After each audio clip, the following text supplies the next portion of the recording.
बिस्मिल्लाहिर्रहमानिर्रहीम। अस्सलाम वालेकुम। कैसी है मेरी प्यारी प्यारी यूट्यूब फैमिली।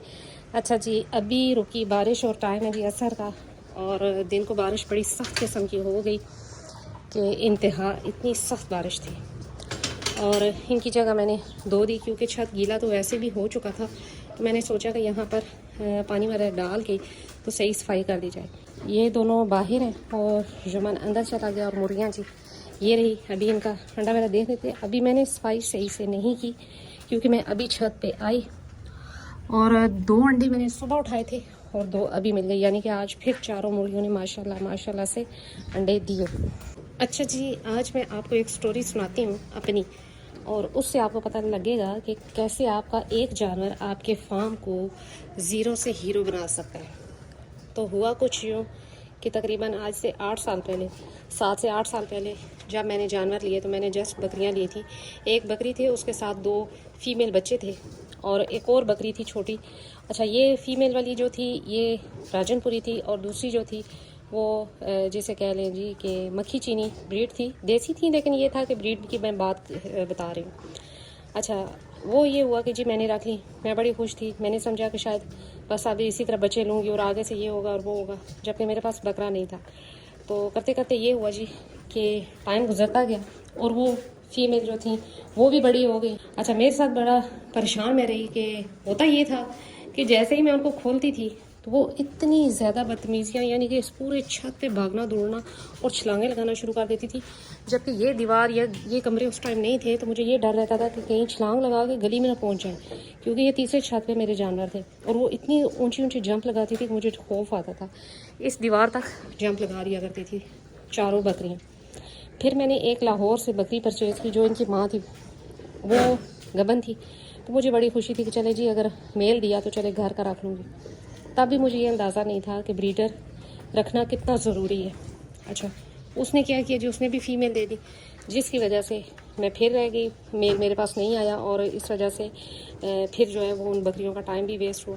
करते करते काफ़ी टाइम गुजर गया, लेकिन वो बकरियों ने अजीबोगरीब हरकतें शुरू कर दी। छलांगे लगाना, एक दूसरे को मारना, और जिसे कहते हैं एक दूसरे के ऊपर चढ़ना, इस तरह की हरकतें शुरू कर दी। और फिर मैं बड़ी परेशान हो गई। फिर जब मैंने वीडियोस वगैरह देखी तो मुझे पता लगा कि एक ब्रीडर होना लाजमी है बकरियों के लिए। मेरे पास उस टाइम 6 बकरियां थी और ब्रीडर कोई नहीं था। फिर मैंने वो बकरियों के साथ उन बकरियों के साथ एक ब्रीडर मंगवाया साहिवाल से, परचेज़ किया, और फिर वो मैंने रखा। और माशाल्लाह से 1 साल में मैं उन सब बकरियों ने इकट्ठे डिलीवर किया, और माशाल्लाह से पूरा छत भरा हुआ था, रौनक लगी हुई थी। एक टाइम पे मेरे पास 8-8 बच्चे बकरियों के थे, और वो सारे मैंने सेल किए। उसके बाद वो उन बकरियों में से भी जो मुझे अच्छी लगी, जो समझ आई, वो मैंने रखी और वो सेल करती गई। तो करते करते आखिर में मेरे पास एक नागरा ब्रीडर और एक उसकी फ़ीमेल रह गई। फिर आगे से करते करते ये बच्चे उनके आए, और ये बच्चे निकले। फिर ये मैंने अपने घर के तैयार किए। अच्छा, अब कहने का मकसद ये है कि अब मैंने जब से बाबू का ऐड लगाया है, मुझे अक्सर नहीं, बहुत ज़्यादा लोगों की कॉल या ये कह लें मैसेजेस आते हैं कि जी बाबू से बकरी क्रॉस करवानी है। मेरे लिए ये पॉसिबल इसलिए नहीं है कि तीसरे छत पे है, और छत पे आपको पता है कि लाना जानवर को और उतारना बहुत मुश्किल है। अगर तो मेरे पास जगह होती या खुला फार्म होता तो कोई इशू नहीं था, मैं फ़ी सबीलिल्लाह भी ये काम कर सकती थी कि अपनी बकरे से बकरियों को क्रॉस करवा सकती थी। लेकिन तो ये चीज़ें थोड़ी समझने वाली हैं कि एक इंसान जो है छत पे शौक कर रहा है, तो और वो भी मतलब मेरे घर वालों को इतना नहीं होता, मैं ही होती हूँ इनके पास, तो फिर मेरे लिए तो मुश्किल है। फिर मैं उनको नंबर देती हूँ जी, यहाँ पर रावलपिंडी में गोट फार्म है, वो इस चीज़ की उनके पास ये सर्विस भी अवेलेबल है, यानी कि उनके पास बकरे हैं। लेकिन फिर उनकी कॉल आती है जी कि उनके बकरे पसंद नहीं है, तो आपका जो ब्रीडर बकरा है वो अच्छा है, तो उससे बकरी क्रॉस करवा दें। तो कहने का मकसद घूम फिर के बात ये आती है, एक बकरा आपके फार्म को ज़ीरो से हीरो बना सकता है।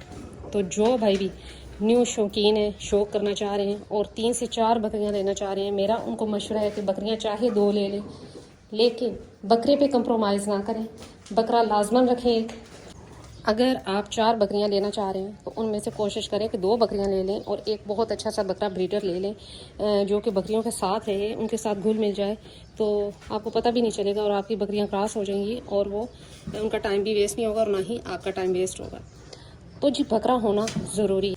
अच्छा जी, बकरी अगर नॉर्मल हो भी जाए ना, यानी कि नॉर्मल मीन कि बकरी ये नहीं कि आप बुरी लें, अच्छी लें जिसमें हवाने की ख़राबी उसकी माँ में ये वो चीज़ें ना हो, तो उसके अगर 19-20 का फ़र्क आता भी है ना, तो अगर बकरा अच्छा है तो इंशाल्लाह वो जो नुक्स है या ये कह लें कि जो 19-20 का फ़र्क है वो बकरा कवर कर लेते हैं। बकरी अच्छे लें तो इंशाल्लाह रिज़ल्ट भी उनका अच्छा आता है।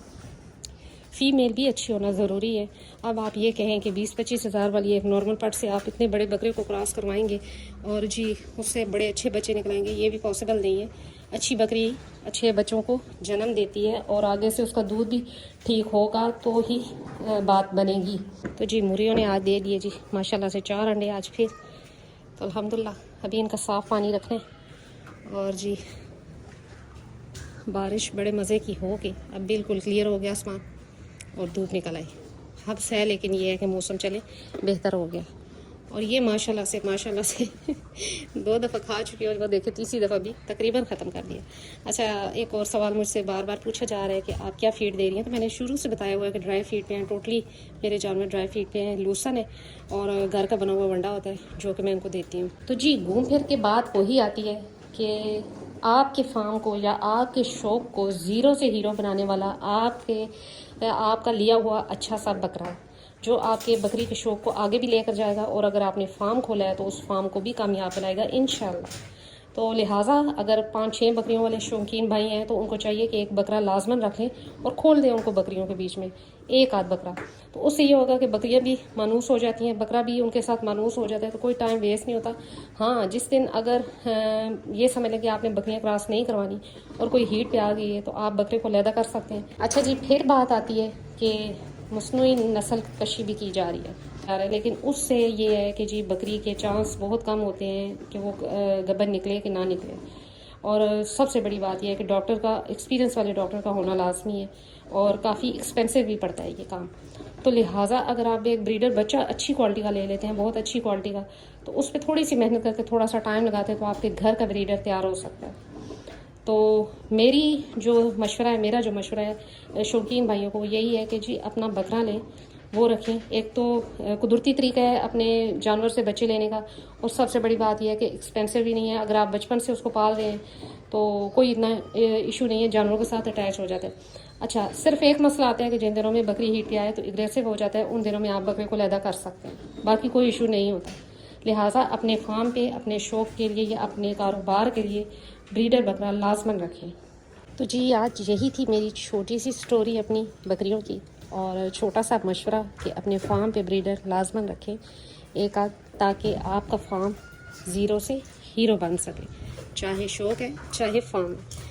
तो यही थी मेरी छोटी सी वीडियो। मिलते हैं नेक्स्ट वीडियो में नेक्स्ट किसी टॉपिक के साथ, तब तक के लिए बाय।